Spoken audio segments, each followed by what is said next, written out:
Hello, my name is James. I work in the accessibility space, and one of my favorite things to do as a professional with a disability is explore the world of assistive technology. Today, we're going to do exactly that by taking a look at both the Vision Buddy for Macs and the Vision Buddy for Viewer.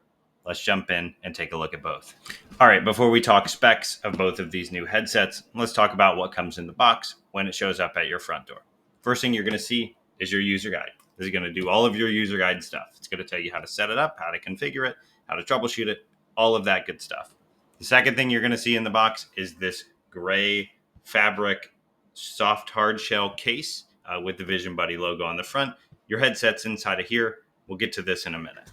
Along with the user guide and the headset and its case, you're also going to get a charger with a brick. Yes, it comes with a brick, as well as an extra external battery with a cable to charge it and connect it to the headset.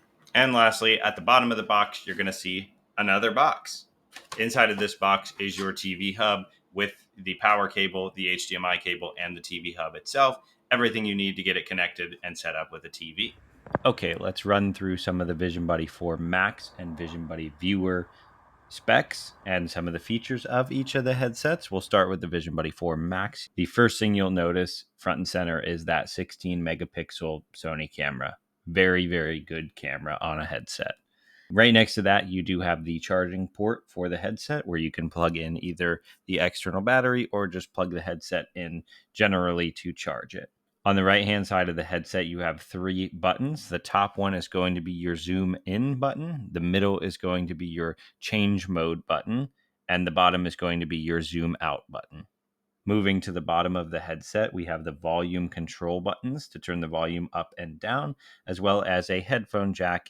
The headset does have speakers built into it, but if you want a little bit more privacy, you can always plug a set of headphones in so that you're the only one that can hear the headset talking or the show you're watching or whatever that might be. Moving to the top of the headset on the Vision Buddy 4 Max, you do have the power button. You just hold it down to turn it on, hold it down to turn it off. Moving to some of the internal specs of the headset, we'll start with the lenses inside that you would look through. Those are going to be a 4K display with 98 degrees of field of view or point of view.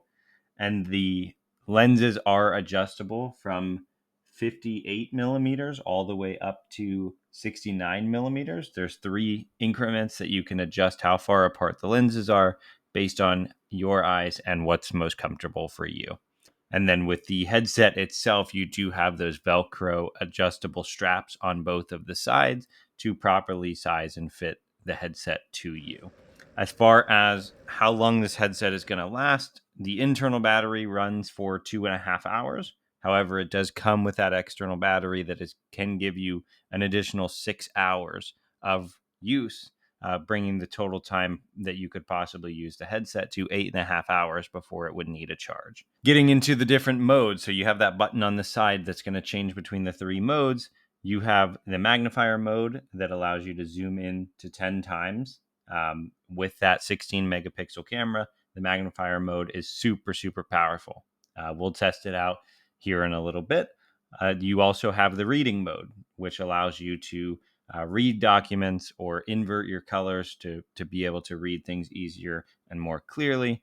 And then lastly, you have the TV mode where you use the TV hub that's included to connect to a TV, whether that's your Roku, your Fire Stick, or your Apple Play. You can use the TV hub to connect to the headset and watch your favorite TV shows, movies, or in my case, anime. Now let's jump over and take a look at the Vision Buddy Viewer and some of the key differences between these two headsets. So with the Vision Buddy Viewer, the first thing you'll notice is there's no camera. The Viewer is a little bit more of a basic or standard version of the Vision Buddy headset.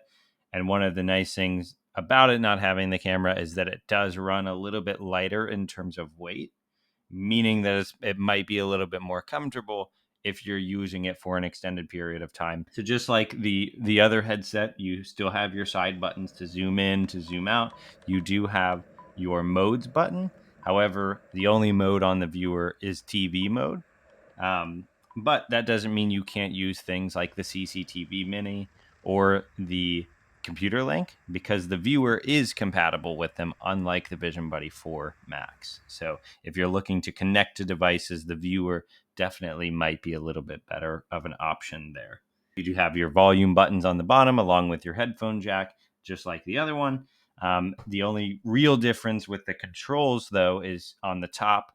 That charging port is now up on the top next to the power button on the viewer, whereas it was in the front on the VB4 Max. You still have your 98 degrees FOV or POV. You can still fully adjust the lenses inside the headset. You can adjust the Velcro straps to fit your head and what's comfortable for you. And like I said, this is compatible with the CCTV and with the computer link. It is also primarily intended for, and you might have guessed this, for the TV hub, connecting just like you would with the Vision Buddy 4 Max to a Fire Stick, a Roku, an Apple Play, whatever that is, to watch your favorite TV shows or movies or whatever that might look like. And then you do have the same battery life, 2.5 hours on the internal battery, an extra or additional 6 hours if you decide you want to connect up to the external battery pack that's included. And that is the specs for both the Vision Buddy 4 Max and the Vision Buddy Viewer. Next, let's jump in and talk about when we might want to use these headsets, one versus the other, so that if you're considering either of these headsets for specific uses or purposes, hopefully I can help make that decision. So let's jump in and take a look at some scenarios where each of these headsets might be applicable. Okay, now that we've looked at both the Vision Buddy 4 Max and the Vision Buddy 4 Viewer, the specs, what you get in the box, let's talk about some scenarios where you might want to use either or both of these headsets. So if you're looking for something more casual, use around the house, use at the office or in the classroom, you're really only looking to connect it to devices like TVs, computers, or smartboards, the Vision Buddy Viewer is definitely going to be for you. That's primarily what it's designed to do, but it also runs a little bit lighter because it doesn't have the camera, meaning you can use it for a longer period of time, and it's more comfortable.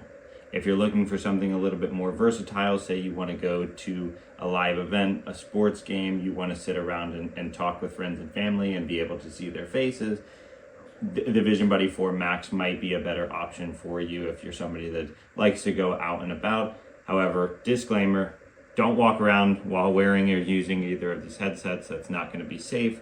Definitely not recommended. You want to be seated when using either the Max or the Viewer at all times. But with the camera on the front, you could take it and go to a baseball game or a basketball game or sit in the park or do things like that. Whereas without the camera, you really don't have that option. So a lot of versatility, just really depends on your lifestyle, your daily activities, your personal preferences to figure out which one of these is going to be best for you. Both of them, as we talked about, have the same battery, have the same external battery, the same field of view. You can watch TV with both of them. So it really just comes down to personal preference at the end of the day. If you want me to demonstrate these headsets doing certain things connected to certain devices, please just let me know. If you have questions, if you want to try one out for yourself, or you just want to talk to somebody one-on-one about these headsets to figure out which one might be best for you, you could send an email to hello@visionbuddy.com, or you could check the headsets out on the website visionbuddy.com. So that's all I have for you in regard to the Vision Buddy 4 Max and the Vision Buddy 4 Viewer. Thanks for watching. We'll see you in the next one.